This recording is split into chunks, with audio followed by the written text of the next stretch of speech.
The I.A.M movement presents I Am Her Story, featuring Miss Zoe Williams, youth leader and ambassador for the I.A.M movement. This is part 2 of her story. Let's get right into it. If you could go back and change anything, what would it be? Honestly, Mm-hmm. I don't want to say This is your story, Zoe. if I can go back and change anything, it would be to bring my grandmother back. How did your grandmother impact your life? My grandmother was honest, like on 1,000 type of honest. With me, it's like every time I think about it, the conversations we had, my grandmother would talk to me if I was her age all the time.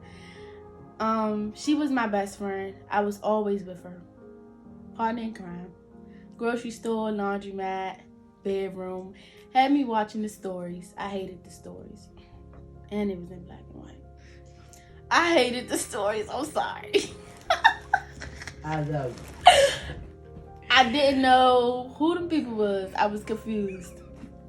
And I always wanted to go on The Price is Right with my grandmother. I'm not gonna lie. I wanted to do that. And I can't. So if I could go back in time and change anything, it would definitely be to bring my grandmother back, because it's just so much that she's missed out on in these years, and so much that I want to share with her, that I want her to see. And it's nothing like having somebody that you just value so much. My grandmother was very grounded with me spiritually, physically, verbally. She always told me who God was. Never forget who God was.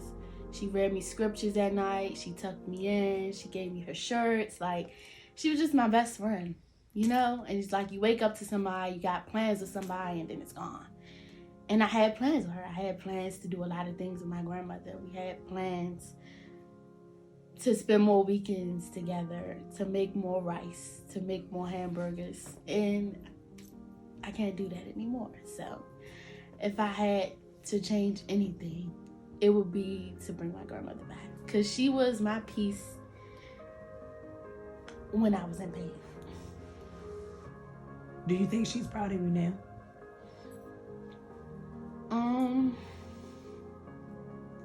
Yes. Because I've grown a lot as a person, and I feel like I don't tell myself that a lot.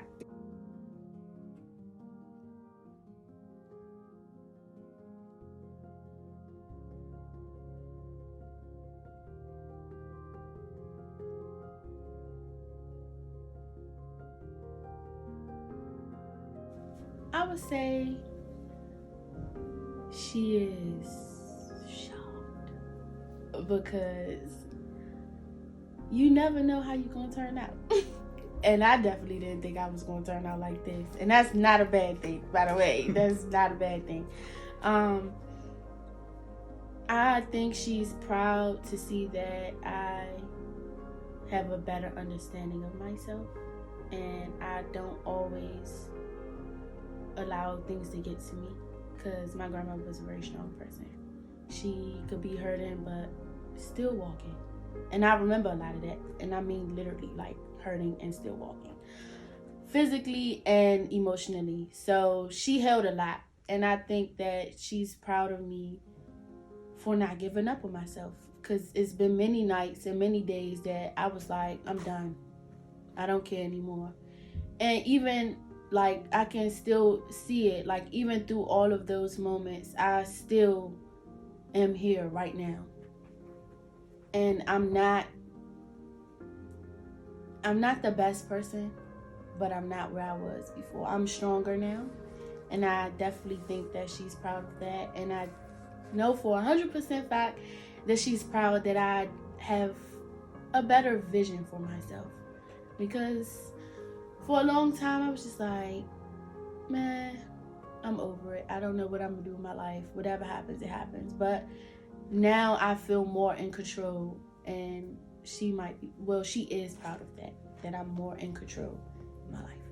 And also that I try to maintain a relationship with God. That was very important to her. No matter what, You gotta stay close to God. And I don't always go to church. I haven't been in a long time, but I still try to talk to God and ask questions and just make sure that I have some sort of a relationship and remember who He is. So, yeah. So, with surviving loss, you went through a lot of things, right? One of those things was depression. How did you overcome that to get to where you are today? What did you do to work on Zoe to get you at this place right now? I had to accept change. Depression can be very hard, like very, very hard. And for a long time, it consumed me. And now I also had to be willing to open up. And that's not easy. I'm not an open person. I'm not going to just, here's what's wrong, da, da, da, da. So for me, it was opening up. I found someone, shout out to Miss Harvey, my counselor at Cardozo Education Campus. She has been there for me, and I had to find ways to open up to her to find better understanding of what's really hurting me, because for a long time I thought, oh, I didn't know why I was depressed. And you have to know why, because otherwise you just out here sad and you don't know why. So definitely working with her has helped me understand that the loss of my grandmother may have triggered many things underneath. And so opening up was the first step for me, and accepting hurt. I'm the type of person, I don't really like to feel pain. I don't really like to cry. But now sometimes I do cry. Like, you have to. You just have to. You can't be a brick wall. 'Cause that's not being human. So, yeah. So if I had to ask you, like, how do you feel about Zoe? What would you say? I say this all the time. I am not the most confident when it comes to my physical appearance, and my body was never a problem for me. I'm totally fine with my body.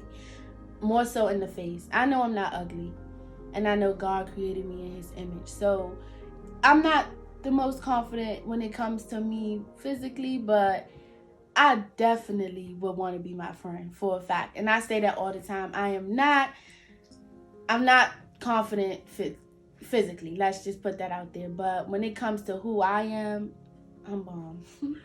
Sorry, just have to say it. I would love to be my friend all the time. I get so mad that I can't be my own friend.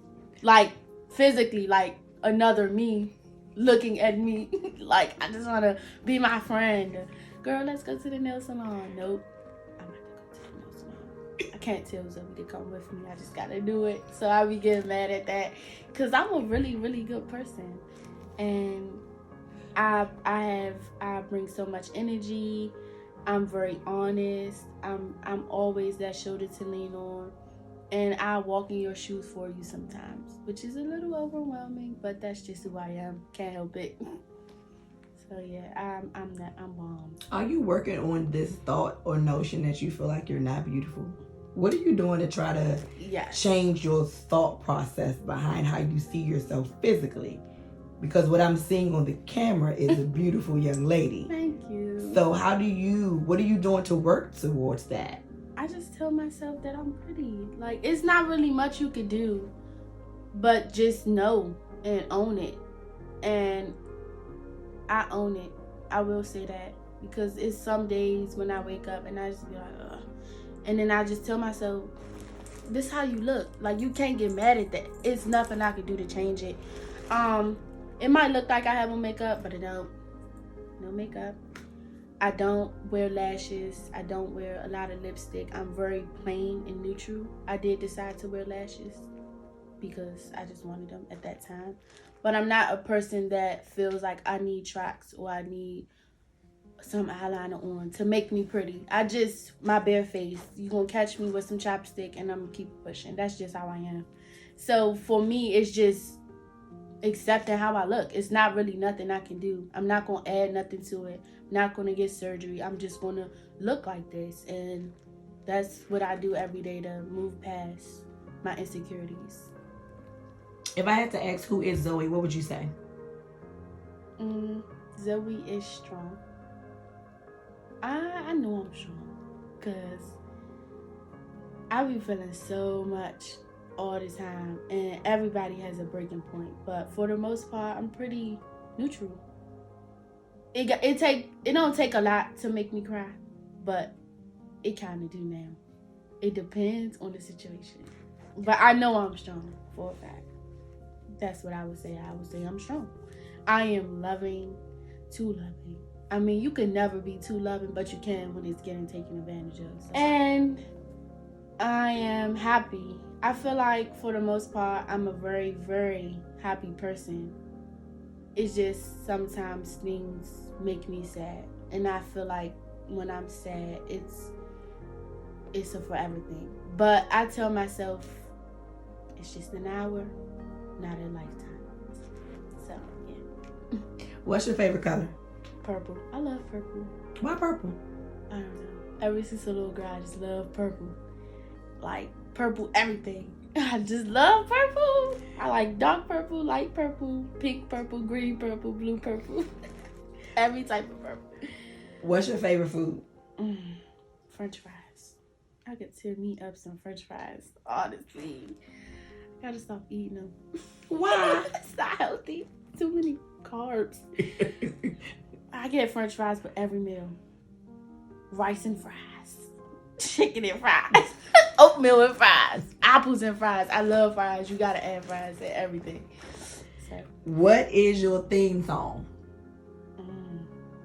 Right now. Right now? Okay. Cause you know, as we live, our theme songs might change. This my song. This my song. Every song your song. What's your theme song right now, though? I have 2 theme songs. What are they? So, my spiritual theme song, like as gospel, is "He's Able" by Dietrich Haddon. Dietrich Haddon. Haddon. Yeah. Okay, so my favorite theme song for gospel right now, well, it's always been my theme song, is "He's Able" by Dietrich Haddon. And my ghetto theme song would be "Money." All I need to see is the money. I love that song. By Cardi B, so yeah. Oh, wait, and I got one more. You gotta play this song. It gets me amped up, and it's "Wipe Me Down." Pull up to the club, VIP, gas tank, or even all drinks on me. Wipe me down. I love that song. Wipe me down, okay? I love that song. I know those are my 3 theme songs. For every mood. Gospel, ghetto, and lit. I love Gospel, ghetto, and lit. Yes. Get into it. This has been part 2 of Zoe's story. Stay tuned for part 3 coming soon. The I.A.M movement is on the move. Be sure to follow us on Instagram, Facebook, and on YouTube for the latest videos, posts, and updates. On Instagram at the_I_am_movement_SNW. On Facebook at the I.A.M movement SNW. And on YouTube at the I.A.M movement. Be sure to follow, subscribe, and like, and even hit the love button. Comment. Start the conversation.